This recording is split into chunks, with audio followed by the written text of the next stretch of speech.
Hi everyone, I'm Ian. Nintendo makes a lot of really good games. I mean, they've got Mario, Zelda, Animal Crossing, Metroid. Just look, I can pull any game off the shelf and it'll be good. This game's good. This game's good. This game's good. Ah! What the hell? I thought Nintendo only released good games. I mean, what is this? How could Nintendo do this to their fans? Skip Limited. Who? Skip Limited is a video game developer who works exclusively with Nintendo. All of Skip Limited's games have come out on Nintendo consoles, from the Game Boy Advance to the DS to the GameCube and Wii. Skip's first series was the Bit Generation series. The Bit Generation series is a simple series of games, typically simple high-score party games, with one of the most populars being Boundish. Boundish is almost like the Game & Watch collection. It contains 5 mini-games: Pool Flower, a Pong clone with other moving objects on the screen that affect the ball; Box Juggling, similar to Game & Watch Ball, but you are able to move around the screen; Power Slider, another Pong clone, but this time, instead of being stuck to the left and right sides of the screens, you instead move around 2 intersecting circles; Human League, another fucking Pong clone, but with 2 paddles per side; and Wild Go Round, another Pong clone, but on a circle. It's all f***ing Pong clones. Skip Limited also developed 2 mini-games for Wii Play Motion, specifically Pose Me and Flutterfly. And they developed the game Captain Rainbow, which follows a man named Nick who is able to transform into Captain Rainbow, a yo-yo wielding superhero that has his own TV show. Japan is weird. Yeah, it was exclusively released in Japan and Taiwan. There was a rumored English version, but it was never released. Skip Limited was also the creator of a very loved, yet very forgotten and unknown series of games called Art Style, Chibi-Robo. Chibi-Robo fans are few and far between, but when you find one, they absolutely love the game. I was never into Chibi-Robo. I never even heard of it until a few years ago. There were 3 full physical releases and 1 digital-only release in the US, although there were 5 total Chibi-Robo games. I'll just be talking about the US releases. The original Chibi-Robo was designed to be a point-and-click adventure game, where the tiny robot, Chibi-Robo, explores the workshop of his inventor, but it was later reworked to be a 3D platforming adventure game. Chibi-Robo, the robot, not the game, is a 10cm tall robot with a power plug as a tail. Chibi-Robo, the game, not the robot, is a game where you traverse a family's home doing household chores to collect happy points. Chibi-Robo, the game, not the robot, was well received. I think it's a really interesting concept. The developers made a single house feel like a massive world, just by using the small size of Chibi-Robo, the robot, not the game. This game looks really good. Maybe I should buy it.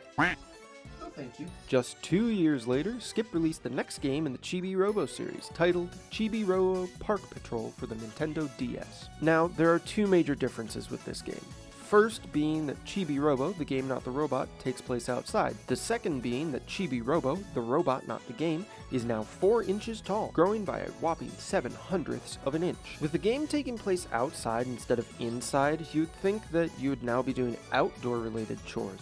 But no. Instead, you are planting flowers to better the environment. The game barely sold, as it was exclusively sold in Walmart, because who else would I think of to exclusively sell a game about bettering the environment? God damn it, this one's also $70 for a used copy. Chibi-Robo, the game not the robot, Photo Finder. This game was exclusively released on the Nintendo eShop with no physical releases. The game is extremely different from previous games. Instead of doing chores, you use the 3DS's 3D camera to scan real-life images and put them into the game. Cool. But you can still clean things by accessing missions from the Chibi PC. Wonderful. This one truly feels like it's the fall of Chibi-Robo, the game not the robot, series. It's a completely different game from the first 2 and leads into the worst of all games. Fast forward to 2015, are the worst years of Nintendo, right in the middle of the Wii U's life cycle when Nintendo said, "F*** it," and released some terrible games. I really don't want to have to do this, and I will for good reason, so you don't have to play it.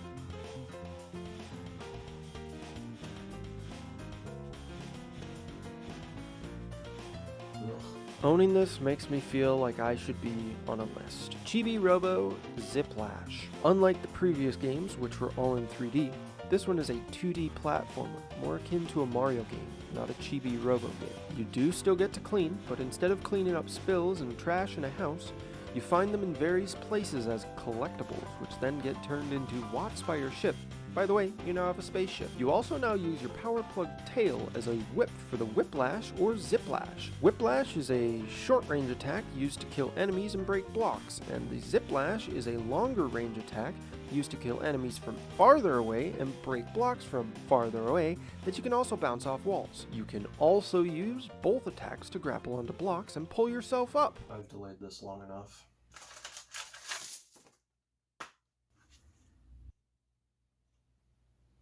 What? For some reason, Chibi-Robo, the robot not the game, is cleaning a space station. Telly, his TV screen partner, comes and tells him to take a break and watch some news. Yeah, very relaxing. Earth's natural resources are being stolen by aliens. Ah, shit! Chibi-Robo, the robot not the game, goes back to Earth in the Chibi house, and now we're in the game. First level, this is really just to get you used to the controls, which I hate. Why couldn't they just make one attack? Just use the Ziplash, but make it faster. You have to charge the Ziplash up to use it, whereas the Whiplash is much faster but shorter. Maybe, instead of charging up the Ziplash, if you held the button longer, your Ziplash goes longer. If you tap the button, then it goes shorter. Once you complete the first level, you find my biggest problem with this game. The map screen. In most games with a world and level system, you finish level 1, you go to level 2. Easy enough. But that wasn't good enough for Chibi-Robo Ziplash. When you finish the first level, you get to roll how many spaces you get to move. Why? You only ever want to move one space, because if you don't, you skip the levels. But you have to complete every level, and you can't go back. You have to go around the map screen and get back to that level. So if you get really unlucky, you could end up skipping that level more than once. At the end of each level, you get to hit one of 3 spaceships, colored bronze, silver, and gold. Depending on which one you hit, you can spin the movement wheel from 1 to 3 times if you aren't satisfied with your result. There are 7 worlds, each with a boss that you have to beat every level in that world to be able to fight. Each of the worlds are Oceania, North Africa, the Caribbean, Europe, North America, the South Pole, and Asia. In every level and the Chibi house, you can purchase items to help you, but if you have ever played any 2D platformer, then you don't need them. They just suck. I hate this game. It's so bad. Skip could have done a really good new 3D Chibi-Robo.